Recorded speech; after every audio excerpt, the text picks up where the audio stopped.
16 today. There's just a lot of moving parts in these chapters. I intended to do both of these chapters last week, but I only got through 15 last week, and then I'll finish up 15, 16 now. So what has happened to this point, just to give us a refresher, because it's been 7 days since we've taken a look at this, is Absalom has rebelled. He's taken over the kingdom, he's swayed the people, wooed them, got their interest and affection towards him instead of his daddy. And his dad has now found out that Absalom is taking over and has decided to flee the city. So if you still have your notes that I passed out many weeks, and it's still what we're doing, we're on Roman numeral 3 under chapter 15, and it's dealing with the people encountered. The people encountered. Let's have a real quick prayer, please. Dear good Lord, I need your help now. My mind is racing 1,000,000 miles an hour, and I want to communicate accurately your word. So help me there, and help all of us. These folks have had a full day and different schedules and things, but nevertheless they decided to come to church today. So may your word speak to all of us. Holy Spirit, teach us tonight. We yield ourselves as children and as students, disciples, dear God. I pray that you'd help us to glean something to help us in our walk with you. In Christ's name, amen. All right, so far David on the way out of the city has met a couple of people. He's met a guy by the name of Ittai. He is in charge of a couple of hundred men. He's actually from the Philistine area. And he says, David, I'm with you. Where you go, I go. And David says, thanks a lot. Then 2 other guys come. They're priests. They're called Zadok and Abiathar. And they bring the Ark of the Covenant back with them out of the city. They don't want it to be damaged or anything. And David said, excuse me, what are you doing? Take it back. In fact, I need you to go back to Jerusalem, and I need you to gather intel for me. And he mentions you both have a son, Jonathan and Ahimaaz. I need them to, once you get intel, tell your boys, they will come to me, and I'll know it's not fake news. It's coming from a reliable source.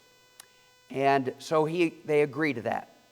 So as he's going to continue to travel, here comes another guy, and in your notes, this guy is Hushai.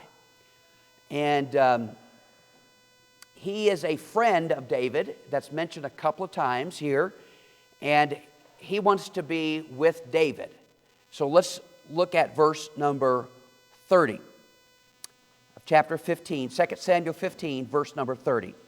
And David went up by the ascent of Mount Olivet and wept as he went up, and had his head covered, and he went barefoot, and all the people that was with him covered every man his head, and they went up, weeping as they went up. And one told David, saying, Ahithophel is among the conspirators with Absalom. Who was Ahithophel? Someone tell me. His counselor. It's David's counselor. So now Ahithophel has changed sides. And David said, now keep in mind, David doesn't have like an hour to pray, doesn't have a couple of days to pray about it. He just says a quick prayer.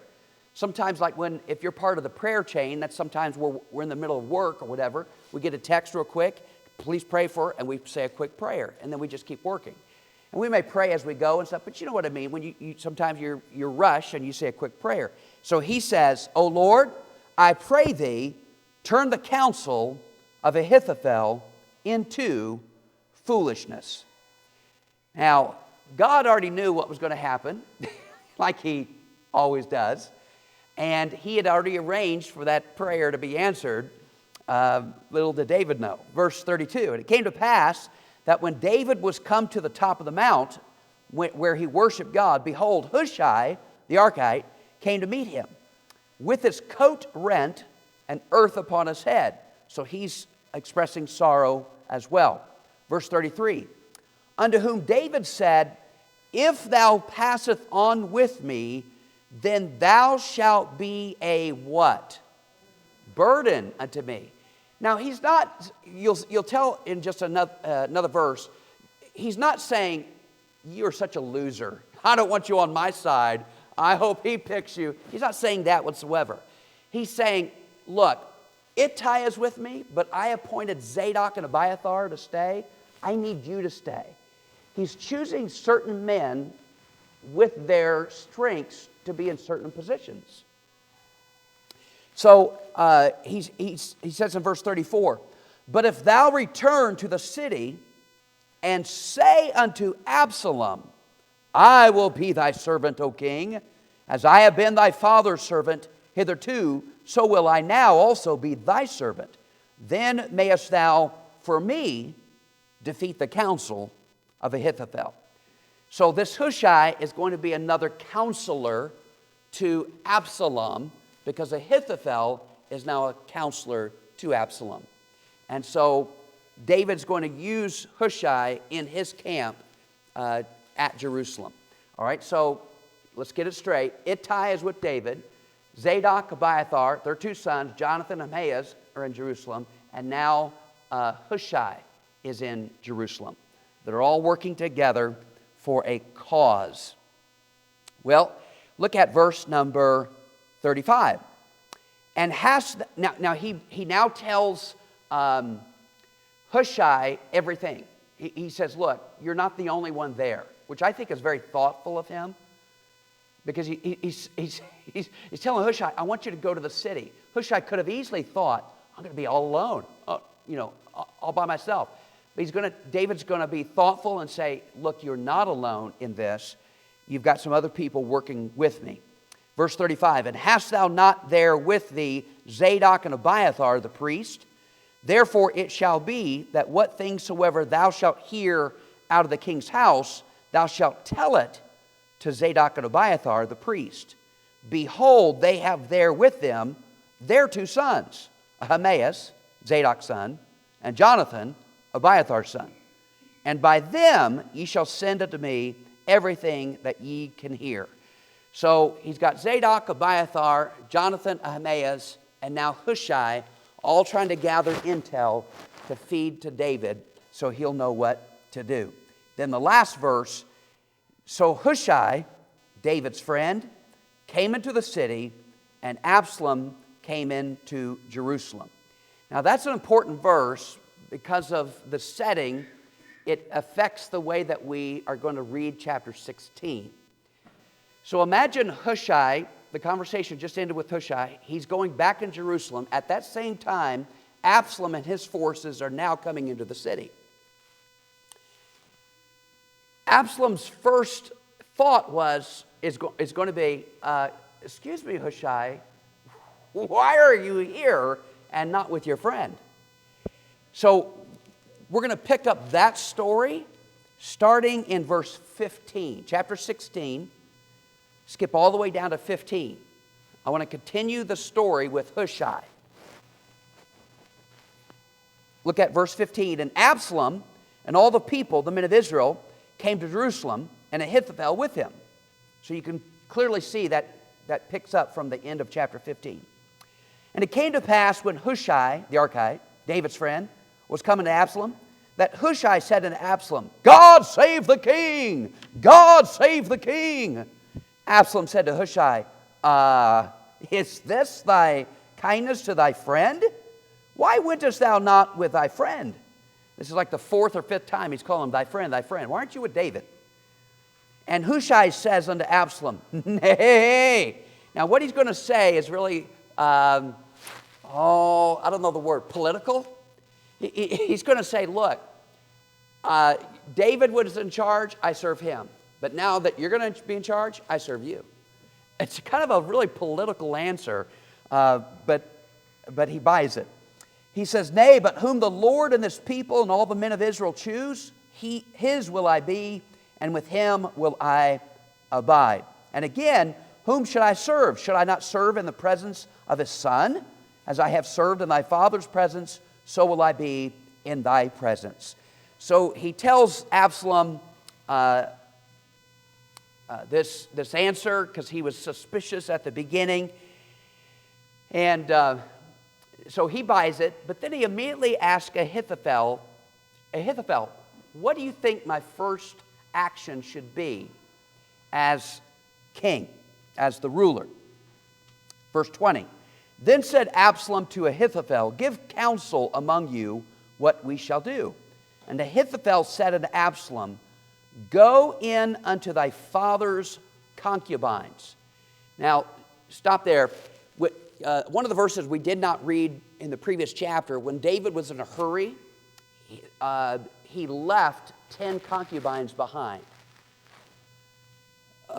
Kings had women as their harems, and whoever, a lot of times when a king conquered another king, they gained the property and the possessions of that man. And so by Absalom taking control of these 10 concubines, he was staking claim as ruler. But Ahithophel is going to go beyond that and not just say take possession of them. He's going to say, I want you to rape them publicly where other people can see it so everybody knows you're taking over. And look at the advice. He says, go into thy father's concubines, which he hath left to keep the house, and all Israel shall hear that thou art abhorred of thy father. Then shall the hands of all that are with thee be strong. So they spread Absalom a tent upon the top of the house, and Absalom went in unto his father's concubines in the sight of all Israel. And the counsel of Ahithophel, which he counseled in those days, was as if a man had inquired at the oracle of God. So was all the counsel of Ahithophel, both with David and with Absalom. Now that's an important ending there to that chapter, because Ahithophel is used to his counsel being followed with David. And now that he's changed sides and he's given the first piece of advice to Absalom, go lie with the 10 concubines, it was as though it was an oracle of God, a command of God. So people listened. So that's interesting. So now let's go back to the beginning of chapter 16. So before we start reading, because this is a different story altogether, because there's going to be someone else meeting up with David.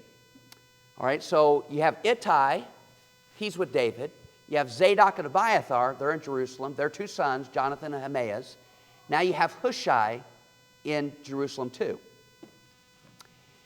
Well, at the top of the hill, David is going to meet somebody that needs some explanation. So let's go back in our mind several chapters. Do you remember when David was wanting to show, when he first became king, or soon after he became king, he wanted to show kindness to Jonathan's sons to see if anybody was still alive? They find out that Jonathan had a son who was crippled. His name was Mephibosheth. He fetched Mephibosheth, brought him back into the palace, let him eat and sit at the king's table, and provided for him. But what was interesting, which aids into this story, is he told Mephibosheth, there's a guy that I'm going to appoint. His name is Ziba. I want him, his sons, and all the servants they have to help Mephibosheth. So Mephibosheth was being cared for by this guy by the name of Ziba. And I forgot to look up his pronunciation. It could be Ziba. I don't know. I should have looked it up. But I've always called him Ziba. But so that's what we're going to stick with. All right. So look at chapter 16, verse 1. And when David was a little past the top of the hill, behold, Ziba, the servant of Mephibosheth, met him with a couple of asses saddled, and upon them 200 loaves of bread, and 100 bunches of raisins, and 100 of summer fruits, and a bottle of wine. Now, before we read on and do some speculating, would those things be helpful to David at that time?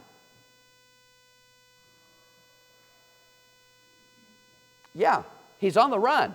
He needs supplies. So those things would be helpful. And he is bringing a bunch of things to present to David. Would that be beneficial to Ziba? That he's being kind to David? Yes or no? Some people are saying yes. Anybody say no? Why?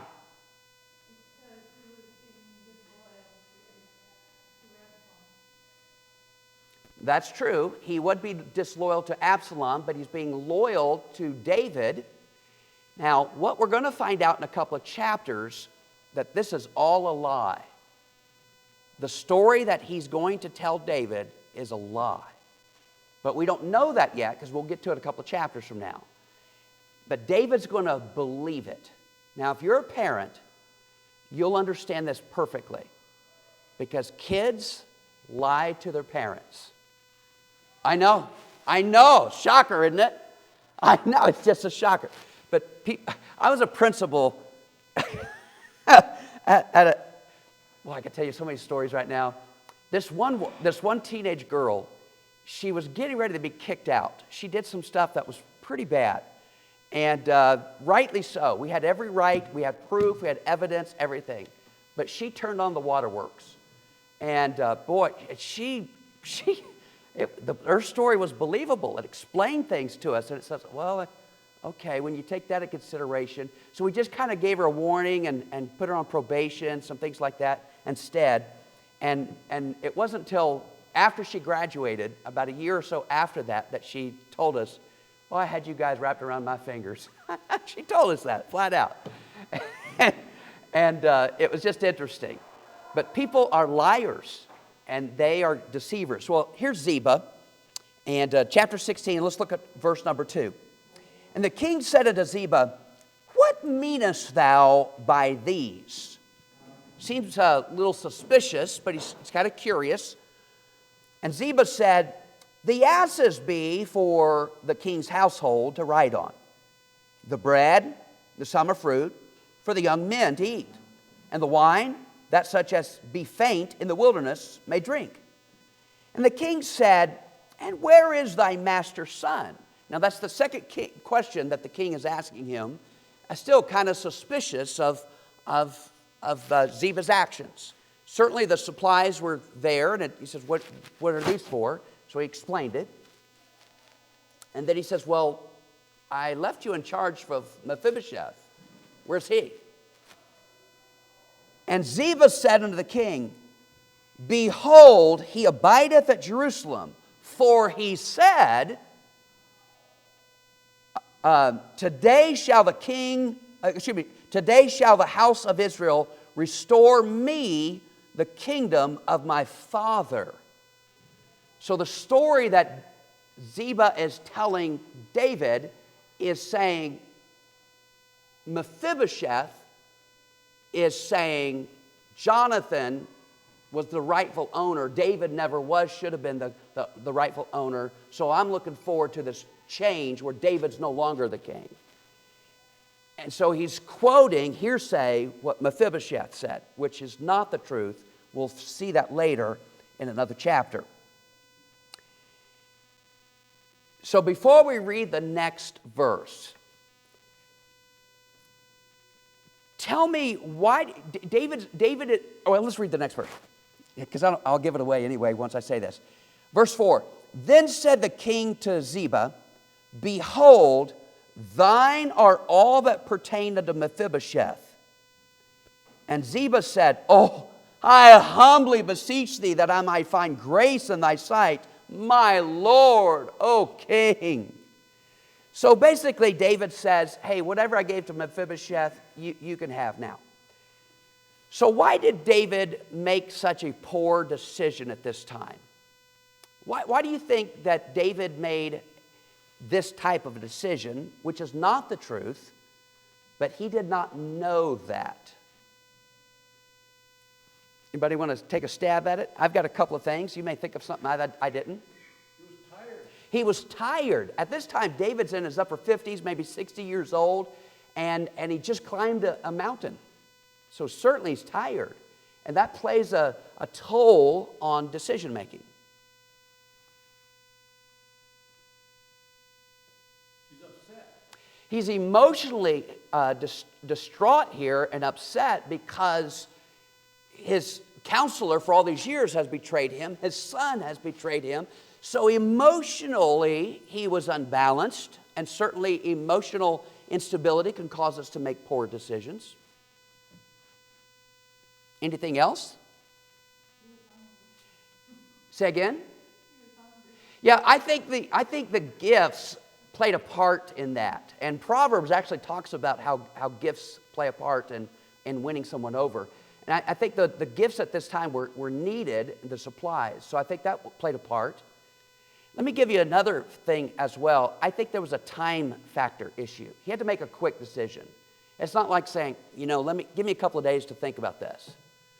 It was a time factor where he had to make a quick decision. And all of us, if we're honest, have made some rash decisions that in the spur of a moment, because we didn't have time to think and mull and gain extra facts and all that stuff, we make decisions. And afterwards, we find out more information. We go, oh, okay, maybe I should have done it that way. Oh, I know, I can tell you, oh my soul, how many times that has happened. But certainly, Ziba was using this civil war to manipulate David. Sadly, anytime a tragedy happens, whether it's the West Coast fires, a hurricane, flooding on the East Coast, whatever the issues are, people are going to be using tragedy to manipulate people. They'll stand out the side of a store. You'll see something on the internet that says, please donate this money. And people give hundreds of thousands of dollars to criminals. But nevertheless, Ziba was using this to manipulate David. All right, so let's move on. Let's look at now another character that creeps in. This guy is by the name of Shimei. Now do you understand why I kind of stopped at where I was? Because there's just so many characters. So you have Zadok, Abiathar, Jonathan, Ahimaaz, Hushai, and not Ittai. One other guy back there with them. No, those are the ones back in Jerusalem. And then Ittai is with him, and now Ziba is with him.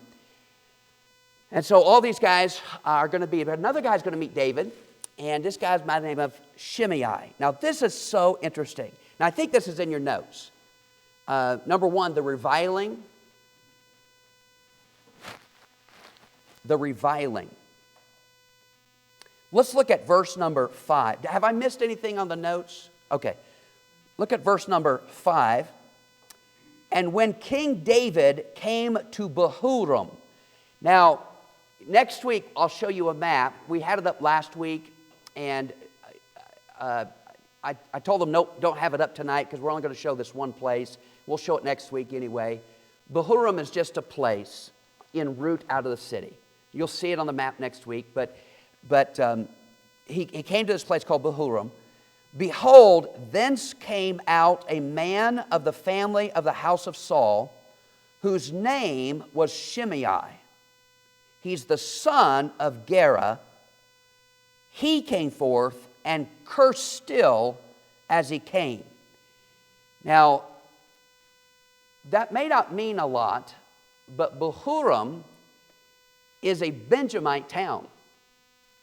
And you're like, okay, Saul was a Benjamite. So maybe there's some bittered people in Bahurim that had something against David. Certainly Shimei did. And so it makes a little bit more sense if you put all those pieces together.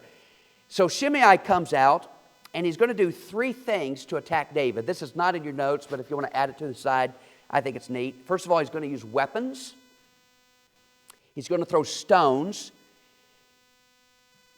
Verse 6, he cast stones at David and at all the servants of King David, and all the people and all the mighty men were on his right hand and on his left, trying to protect David from those stones. But he used weapons. Secondly, he used words. Verse 7, and thus said Shimei when he cursed, come out, thou bloody man, thou man of Belial. The phrase man of Belial means you worthless dude. Bloody man, he's blaming David for all the bloodshed that has happened. And so he's cursing David through this. Now, I have been hurt physically, but I can tell you, and I think you can identify, words hurt far worse than weapons. Somebody can hit you with a stick, somebody can throw stones at you, but those wounds will heal. Words stay with you a lot of times, depending on what the words are. So his weapons, his words, and then his ways. This is a public shaming. And Shimei doesn't call David off to the side, says, look, hey, buddy, just out of confidence, I don't want to ruin your reputation or anything. I just think that you're guilty of something. He doesn't do that privately. He does it publicly. Verse 8, he's crying out, this Shimei, the Lord hath returned upon thee all the blood of the house of Saul, in whose stead thou hast reigned. And the Lord hath delivered the kingdom into the hand of Absalom thy son. And behold, thou art taken in thy mischief, because thou art a bloody man. And these are quite accusations, even using the Lord. And how many times have we seen people get angry and use God as a defense to say, this is God doing this. This is why there's judgment upon you. God, and all this. But Shimei is attacking him. We see the reviling. Number two, we see the restraint. The restraint. Now, to be honest with you, I think I would restrain myself, but who knows what I would do at that moment. If I was in David's shoes at that time, having my son and my counselor and many people that David had led and trusted and sang with, I'm sure, now turned their affection towards Absalom and all of these things going on, I don't know what I would do. I would think I would do like this, but man, this is certainly he's got character. Look at, I don't think this is in your notes here, but look at Abishai's fury. Abishai's fury. Now, as a reminder, Abishai is David's nephew. David has a sister by the name of Zeruiah, and Zeruiah has 3 boys. One of them is Abishai. And Abishai was the same guy when Saul was trying to kill David. Abishai said, let me go get him. Let me go get him. I'll get him. He's the guy that David's always saying, good night. What am I going to do with you? And that's exactly what's going to happen here. Verse 9, then said Abishai the son of Zeruiah unto the king, why should this dead dog curse my lord the king? Let me go over, I pray thee, and take off his head. So we see not only Abishai's fury, but David's frustration. Notice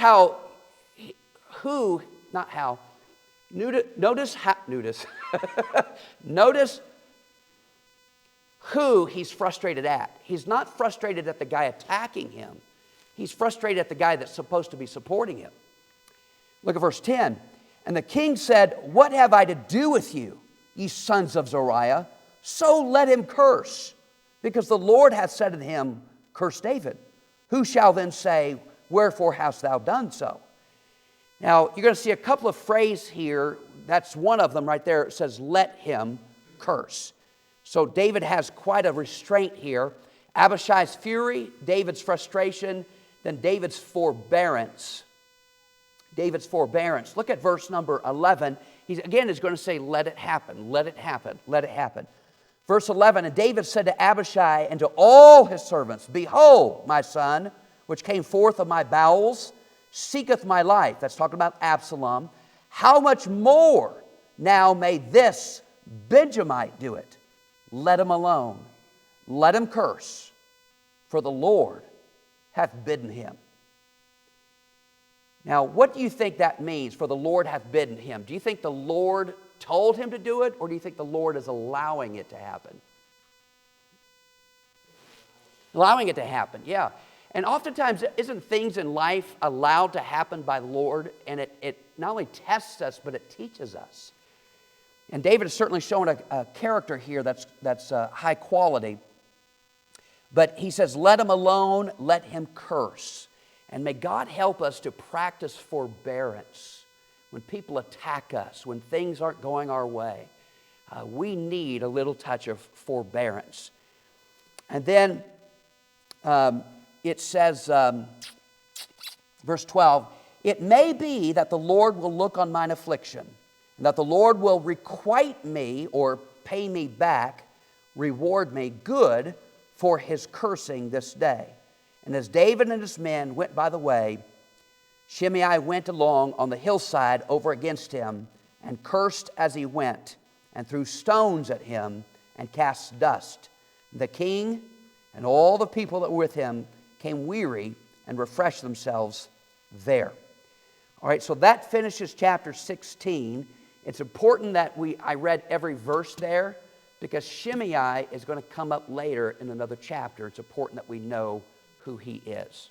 All right, so we're going to finish there. We'll do 17 and 18 next week. But I want to spend a little bit of time in prayer tonight.